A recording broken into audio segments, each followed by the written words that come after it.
Let's talk about burnout today.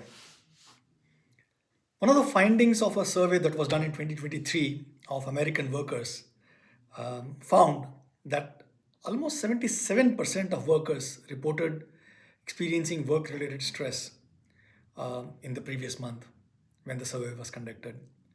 Another 57% indicated that they experienced negative impacts because of work related stress that are sometimes associated with workplace burnout. This burnout is not just because there is enough or more work to be done.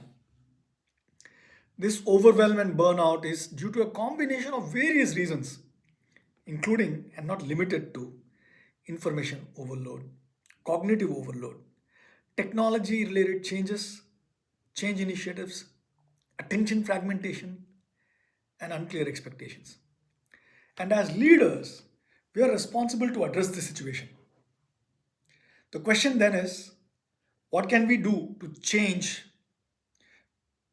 this situation and create conditions for the team to deliver high performance on a consistent basis without getting overwhelmed or burnt out? Now, one of the levers that we have in addressing this situation is our ability and responsibility to frame reality for our teams. Now, we can do that through multiple ways, and more specifically through questions we ask or expectations that we set of our teams. George Lakoff, who is one of the foremost authority when it comes to framing, describes the power of framing as a fundamental cognitive process that shapes how we perceive reality and the language we use as a leader, which is like, questions we ask, expectations we set, what and how we communicate, creates the frame, which is the perceived reality for the team we lead, within which the performance of the team sits. Now, the question then you ask is, why does this matter? Frames are also focusing mechanisms.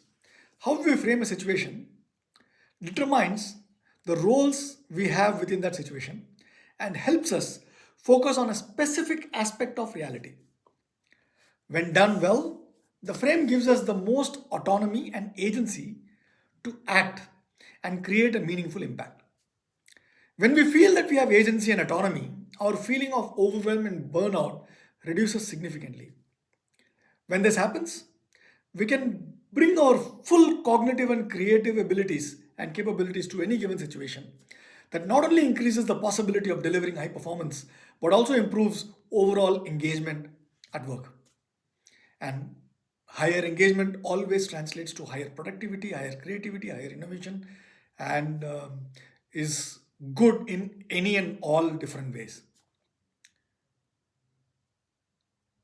Now, the question is, what can we do about this? So, first, let's talk about the kind of questions that we ask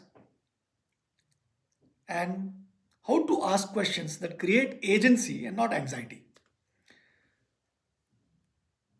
The kind of questions we ask or frames we create has a direct and significant impact on both the overall performance of the team and their overall well being. This helps us not only to deliver high performance today, but also set the conditions to do so consistently over long periods of time. The way we frame is super important. Let's take an example. How might we questions? Questions starting with how might we are open-ended and ensure that we have the autonomy and agency to solve any given problem that comes after this question. Same thing happens when we use what needs to be true in order for us to questions to framing any problem that otherwise seems too difficult to solve. When you frame it like this, what needs to be true in order for us to achieve the impossible goal, we are not talking about all the hurdles, we are talking about all the possibilities. That's the power of framing. This framing gives us agency to find out what we need in order for us to make an impact. The second aspect of all of these things, which is to set expectations that eliminate ambiguity. Framing our expectations clearly, which is focusing on things we have agency and autonomy over to do something about, removes overwhelm from the delivery point of view. So when we frame things like we are expected to deliver X by Y and at Z quality under X cost because is a good frame which clearly sets out the expectations from the team. This kind of framing usually has the following components. It has a deliverable that we need to deliver. It has a timeline by when we have to deliver that. A quality component, at what quality do we need to deliver that? A role component, what role do each one of us have in order for us to deliver this as a team? A cost component, how much should it cost? And clarifies why we need to deliver this. What is the purpose? What is the real reason why we are doing this? There is no ambiguity or confusion about what is expected. So the third aspect is how do we curate technology deliberately? So technology is playing an ever increasing role in how we do our work. And it is super difficult and exhausting to keep pace with the changes in technology. Every day, every other day, there is a new update, there is a new technology that comes up. It is super difficult to keep pace. As leaders, it is better if we tested all the new technology first to determine which technology is better for the team in order for them to be able to deliver on our expectations. And we only ask them to use that technology instead of asking them to figure it out on themselves. When we create an expectation of using the right tool for the right situation, we are helping our teams to avoid having to make that decision and hence reduce the decision fatigue associated with it and the technology fatigue that comes along with it. This frame helps the teams to deliver high performance without having to worry about learning new technologies and using them for the sake of learning them, which wastes time, energy, and takes away attention from what is most important, which is to deliver on our expectations. Last but not the least, share information just in time, not just in case. We are generating and consuming information at a pace which is unsustainable, and it often leads to FOMO or fear of missing out, which in turn leads to overwhelm and a sense of always trying to catch up. As leaders, it is our role to play a balancing act between sharing information that is relevant for the team and useful for the team so that they can deliver on the expectations, vis a vis sharing information that creates overwhelm for the team. We need to share enough so that the teams can deliver high performance and not too much such that they feel overwhelmed by the information that they have to process. Now, the best result is when we, as a leader, share information just in time for our teams such that they get what they need while not getting drowned in information. And at the same time, are not starving for the right information so that they can make progress. By deciding what to share and when to share it, we are again creating a frame which allows us and the team to focus on what is most important and what is most relevant in order for them to deliver high performance in any given moment. Now, the question is, what does all of this mean to us? We need to think more carefully and be more intentional about the cognitive experience we are curating and creating for our team. This is harder than it sounds. Most leadership training focuses on what leaders should say, not what their words do to the mental state of the people that they lead. George Lakoff's foundational work on framing establishes that language does not simply describe reality, it constructs the reality that people then respond to. So, the language that we use as leaders determines the reality of the people that we lead. And when we use language loosely, drifting between priorities, introducing technology without context, sharing information indiscriminately, asking questions that close rather than open, we are not just communicating poorly, we are constructing a reality that is cognitively hostile to the performance we are trying to enable and expect. Now, having said all of this, it doesn't mean that we have to frame everything in a very perfect, siloed way.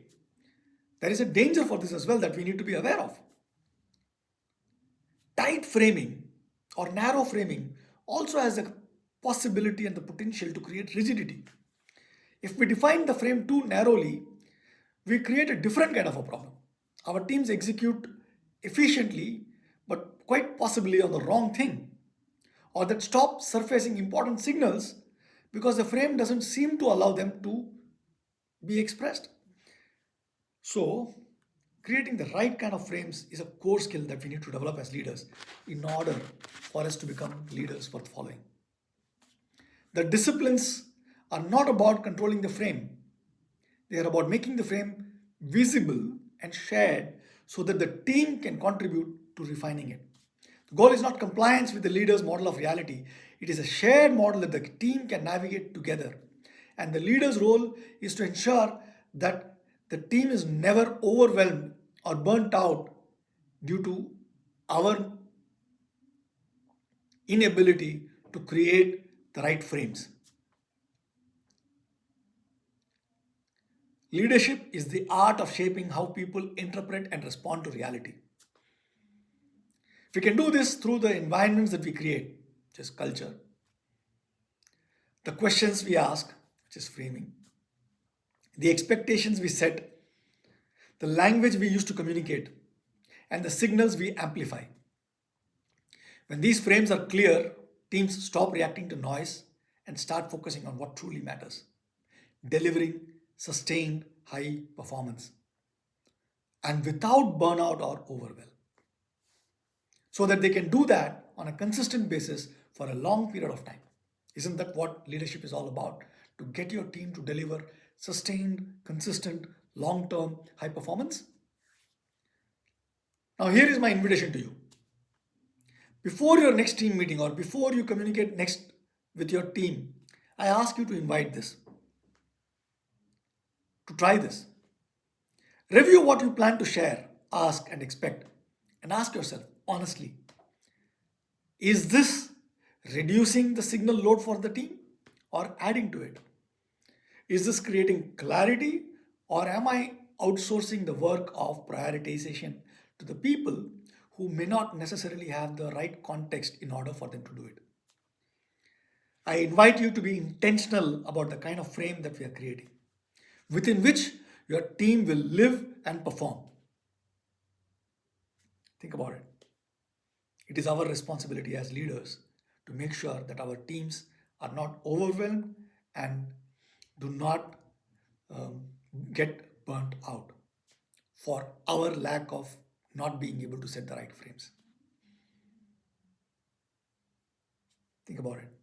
If you like this, please do like and share and comment your thoughts, share your thoughts as comments. It helps us get in front of more people. If you think there is someone that needs to listen to this urgently, please do share this video with them. At least one person, maybe. That helps again grow this channel and would be a big help for me. So until next time, this is Mukesh Gupta signing off. Take care.